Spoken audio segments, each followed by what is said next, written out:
You're live. A Trump-Putin peace deal might change the housing market quicker than you think. And today we're going to dive into how real-world policy can affect these kind of things. Yeah, so I think, I hate going into politics personally, but there are implications about war and things that are going on with the economy from inflation and certainly interest rates and stability and inflows of money. We're going to get into all that, but it is all connected. So I think it's important that we at least talk about it because it's coming up this week. Yeah. Putin Friday. is coming to Alaska this week, which is the first time he's been here since 2019. Yeah, 10 years. I think it's 10 years. But regardless, and the irony is, as some of you might know, I think, wasn't Alaska part of Russia? Years ago? Well, we'll look into that. Ask ChatGPT. Yeah, well, it's definitely fairly close to Russia, closer than you think if you look at a map. I know. But yeah, they're meeting. They're going to be discussing, peace talks in Ukraine about Russia stopping the war. Zelensky's not happy because, it looks like Ukraine might have to give up some of its territory in order to get this done. Maybe. We'll see. Yeah. Nobody's gonna kneel, right? Nobody's gonna kneel down and put a white flag up, right? There's gonna be a negotiation. Putin definitely knows what he wants. But let's get to the facts. Like, what happens if this is the first step of getting rid of this war, because the U.S. is funding this in multiple ways, right? We are, and one of the biggest things with Russia is it's a major oil producer. So essentially, if there is peace talks, then the Russian oil market can open back up, which would possibly decrease the cost of oil for us. That's true, and as you guys probably know, why would Trump throw these tariffs on India, right? Well, it's a Russian oil issue, right? So all this stuff is connected, and that certainly would help. Yeah, and you have to think that oil, affects a lot of things, right? Like oil affects how, groceries get delivered to store. It affects how things get pulled overseas and delivered here. So it really affects the price of goods. Like oil is one of the number one things. When those oil prices go up, it really hurts the inflation. Where if oil prices can, go down, that's going to really help with the inflation. Even though these tariffs Trump's doing, it's, an unknown here, but still oil prices being lower is going to be highly effective. Right. If there is a peace deal. Right. And if we do that to India, then India, of course, has to take note of, because we buy a lot of their stuff, right? Mm-hmm. We are the world's largest consumer of goods, not just from India, but from the world. So these tariffs, whether you like them or not, they're here, and oil seems to be the ploy, but it got them to the table, and here they are. Yeah, absolutely. And so, if there isn't a peace deal reached, then things kind of stay as is for right now. But, if there's a peace deal reached, the oil prices could really help with the inflation. So you have to always think that with the inflation, if inflation starts to get more under control, then Powell is going to be more likely to lower rates. And we've talked about that in September. We do think he's going to lower rates at least a little bit because of the job numbers recently. But if the inflation goes down even more, he might even lower them more aggressively. So you got to think of oil as kind of like, it's probably not the greatest example, but the price of oil can be inflationary through the economy, right? Because you guys might know this, but back when inflation hit 9.1 in 2022, we started to see surcharges from like our carpet manufacturers and the people delivering stuff for fuel charges. So let's say we had a fixed price for stuff. We were getting fuel surcharges. So they were getting hit at the pump, and then they were passing it on to the consumer. So oil is meaningful because it makes its way, through the system. And of course, everything, air travel, people going on vacations, the way they use their vehicle to and from work, all that stuff, not just to mention all the stuff that's made by and of course the truckers that you guys see and all of that stuff. It's all connected. So the oil is a big deal when it comes to inflation. So if Trump can stabilize this, then to your point, that actually helps all the financial markets, right? If we don't have that high inflation, because everybody believes that tariffs are going to hit next year, late this year, next year, we will see. And this is one way that he can help mitigate that, I think. Yeah, absolutely. And also, the second thing that, a peaceful outcome could do is it could create global stability, right? Because a lot of investors right now, when you hear the number one thing from investors on why they don't want to invest, it's instability. They don't know what the stock market's going to do. They don't know what the real estate market's going to do. There's a lot of tensions going on overseas that does impact all of that. So as things start to calm down, investors will also get more comfortable to invest. And that includes, foreign investors investing into the US. Yeah, so this is a big deal and something that you guys might not remember or know, but I watched this back in the 70s, the 80s, and 90s when I was a kid. I remember you guys may not remember how powerful the Japanese market was when they were making cars and all that stuff. Foreign investment is a big deal. And when there's instability in other regions, then that money goes into stable regions, right? The money that can, let's put it that way, sovereign money, that kind of stuff. So when things settle down, the U.S. would look more stable, I guess is a great way to say it. If we're not at war, we're not funding war, we'll start to see foreign capital. When there's foreign capital coming into a market, that's positive, that's helpful. When it's retreating, that's not. And so that's essentially what could potentially happen as well. Yeah, absolutely. But I do think that, if there's no peace talks, which you never know because this is Putin and Trump, which are probably the two biggest wild cards, right? So if there's no peace deal, then things remain tense. People might still keep investing in like gold and Bitcoin to hedge everything else, and wait to see what happens. Well, you guys all know that everybody's watching the US dollar. So if we're paying people in US dollars, which is exactly what happens, if, when we buy goods and services, we pay them in US dollars. And if we're funding wars and we're funding the economy and we're funding issues that we have as a country, they're looking at our dollar, whether it's stable, whether it's being devalued, whether it's rising, all that stuff matters. And so that's what Danille's talking about. And so just like you, would you put your money into an economy that is heading up or heading down or heading sideways, and obviously based on where you are.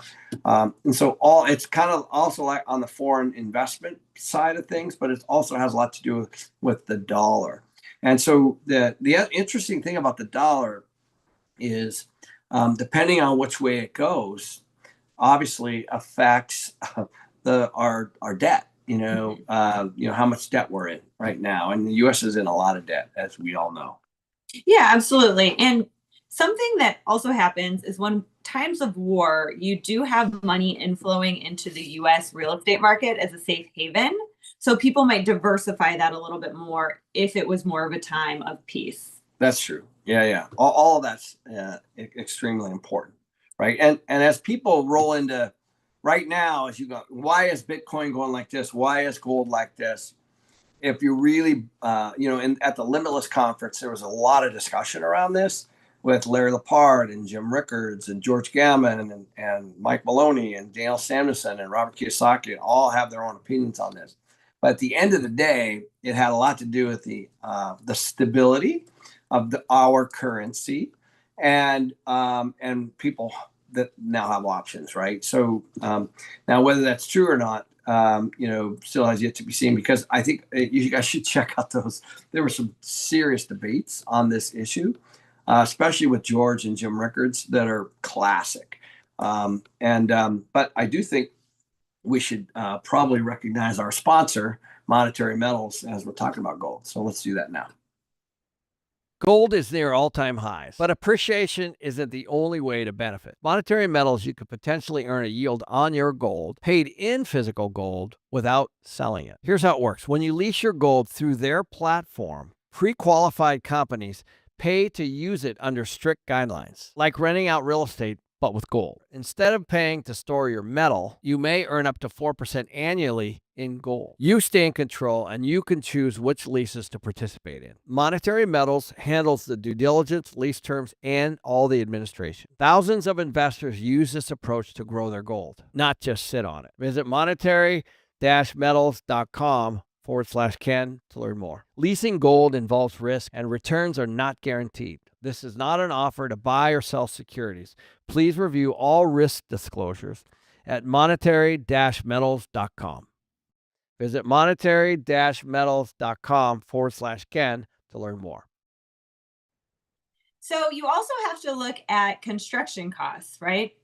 And all of these construction supplies that are needed for a war, it inflates the cost of aluminum, steel, silver, all of those kind of things. So those could drop if we're not in a war. Right, or right. if Russia's not in a war. If you take a look at post-war, and even during, you can see that we've had some pretty good inflation as a result of being in one, involved in one. War is inflationary; it costs money, and so you're right. That is certainly something definitely to continue to watch. Is all those things. The cool part is that right now, because of the interest rates and they jump so high, there's a lot of construction that backed off, right? Because when construction, for example, interest rates went from 4 or 5 to 8, 9%, even more. People pull back because they're like, my mortgage payment for this exact same project is going to be so much more. I'm going to wait and I'm going to see what construction prices do. So a lot of people pulled back in 22, 23 for new construction. This is why you guys might know we hit a 50-year high for apartment construction last year. And now we're headed to a serious low. As a result, it's just like a hockey stick, goes straight down. And why is that? It's precisely because of the cost to build went up so much. This is exactly why Ross and I are embracing, because anything that you embracing new construction, and we believe if we start something, let's say this year, it opens in 2 years, right? So if you can open a project when there's no new construction, and you're the new construction, and you're giving renters all these great options at the time, and you don't have a lot of competition, it's very good timing for the project. We are actually, if you guys are interested in that, we have a project that we're breaking ground on called Rita Ranch. If you want to hear from my partner Ross and I on this project, this is free. August 20th at 10 o'clock in the morning. It's free. It'll be recorded. We'll send it to you. But we're just talking about construction and pullback and the way it's working, and why we see things a little bit different, because we are playing the long game here. So that's good, Jerry. Thank you. For anybody, that'll be available to you guys for free. But there is an interesting play here.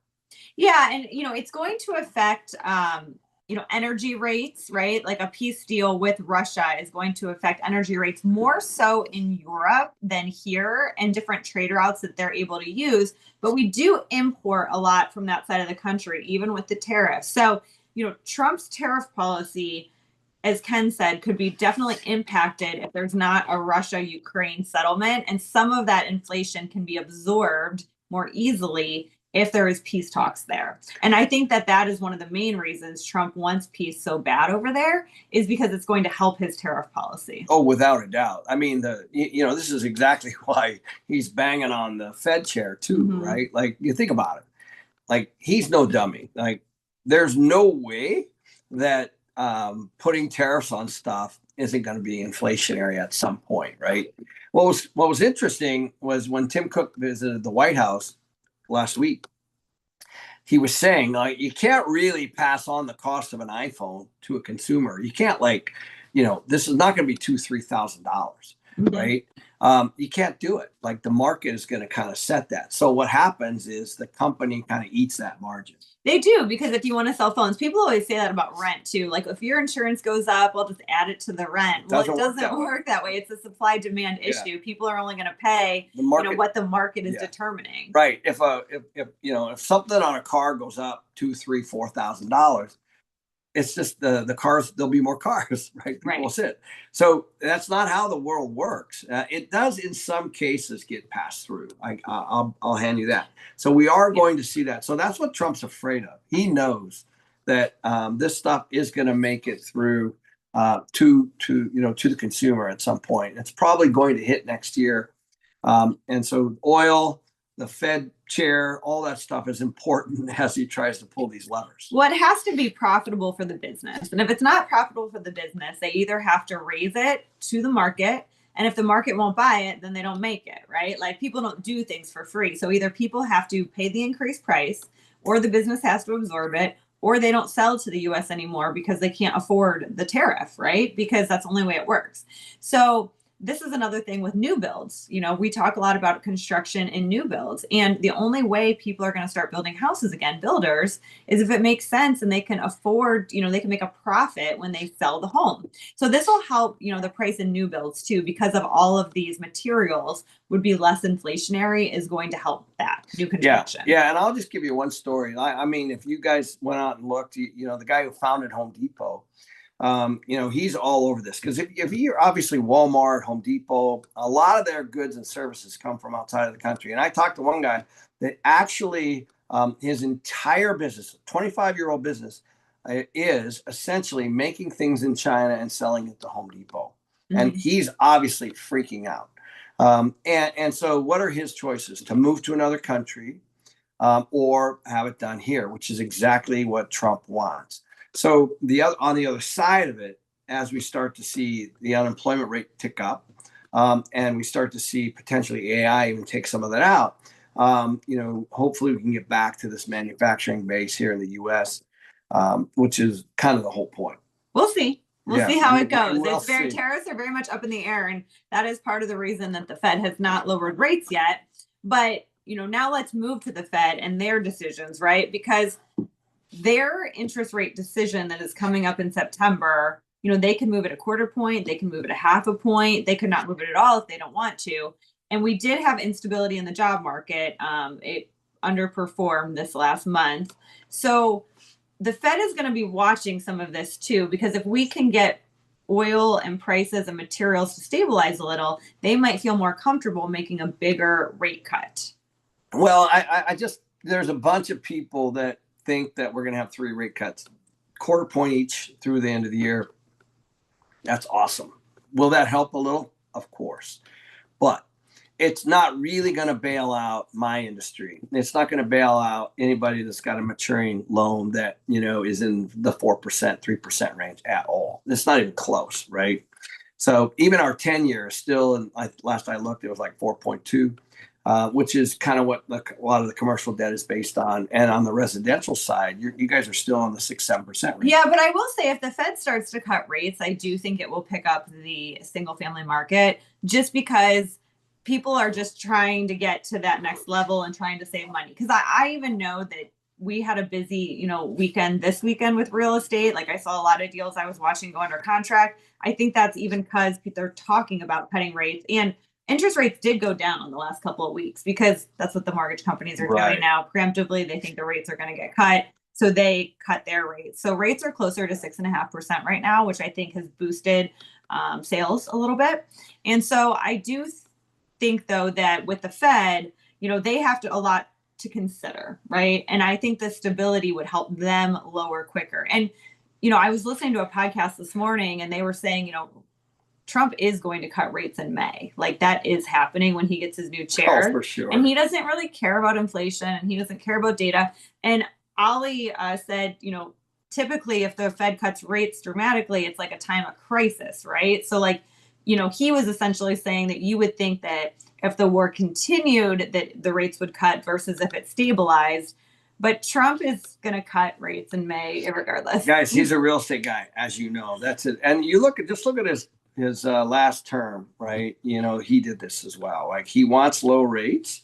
Low rates do quite a few things, you know, and it makes it's definitely going to make a president look good. Like there's no question, right? Because you're going to see things get fixed as a result of lower rates. The problem is the next term, like that's when it starts to show up. This happened, as you guys know. You take a look. It went back from Clinton to Obama. Actually, no, was it Bush? Clinton, Bush, Obama. Obama took the brunt of the 2008 crisis, but he wasn't the one who set it in motion. Like these take multiple terms, where they had everyone needs to own a home act. I can't remember. I think it was called the Great American Dream Act. So we've seen this playbook before, and it's not going to affect the president that's in office at this particular time. Right. Yep, absolutely. And Brad on YouTube just said, I just did a cash out refi on my personal home at 5.99. Right. And it dropped a half a point during closing. Good job. So that is what we're seeing. And for those looking in the market, you know, this is a great buying window. I don't know, you know, I think that this fall could be a great time to buy, maybe in the early spring before May. I think once Trump gets his hands on rates, you know, we're going to see a drastic increase in demand in the market. Yeah. And I do think that, it's, you know, we got to watch unemployment, right? Yes. Because, you know, obviously, I think the Fed believes they've got inflation kind of where they want. Hasn't really shown up yet. Like everybody's bitching and moaning, but the reality is the data is the data. Whether the data is right or wrong, it's a whole different topic. But unemployment is something that I just read something over the weekend by Bloomberg said that AI really hasn't really made it into the economy yet. So now that's just an opinion, but I do think that's coming. And that's going to be a really interesting, that's going to be, I think, this right hook that nobody knows. Like nobody really knows like what's going to go on with that. But I can't believe that that isn't going to start ticking away. I talked to my nephew last week, who's extremely seasoned. He's been in the game for 20 plus years at a bunch of high positions, high levels. And he said the job market's horrible. I've talked to multiple people like now. Kids that are coming out of college right now are having a tough time. The job market's not great right now if you're in it. Yeah, and I think tariffs and AI will be the big undertow of the employment, right? And that's going to be a big deal when it comes to, you know, who can buy homes moving forward. But you also have to think the other side of that. Like if you lose your job, you can't really buy a home for an extended period of time, even if you get another one, because the bank's going to want you to be employed at that place for, it's usually what, a year? Oh yeah. Well, remember even when you were, I mean, they like to see that W-2. Yeah. And I'll tell you, like at the Limitless conference, George Gammon went out on a limb, maybe. And he said that he thinks unemployment over the next few years is going to get up to 10%. Now, for those of you who say that'll never happen, blah, blah, blah, it actually hit 10% in with the GFC, the 2008, 2009, 2010, that time frame. Unemployment hit that high. I remember the economy really changes during that period of time. When people don't have the ability to buy stuff, they're hunkering down. They're in a scarcity mindset. You know, they're getting side hustles. They're doing whatever they can. They're moving in with roommates. They're moving in with parents and all that stuff. All that stuff happened. So those are all behaviors that will roll out again if, of course, you know, this job market gets worse. And that's going to be really, really interesting because the Fed, remember, has a dual mandate. The first one is interest rates, which we already talked about. The second one is unemployment, which nobody's really talking about. It hasn't really talked about since the GFC. So that could be something, again, that could be the left hook, right? Yeah. You just never know. It's just, as unemployment could tick up. Even, I guess we don't even have anybody in charge of the BLS right now, right? Yeah. It's unneeded. Yeah. It all started with The Apprentice. You're fired. Apparently she's out. But for right reason, it sounds to me like some of the data. I don't know how you can report 2 months and then be 253,000 jobs off, but we do that, I guess. So. Yeah. Yep. Absolutely. So we'll see you guys next week. Okay. And have a great week. Adios.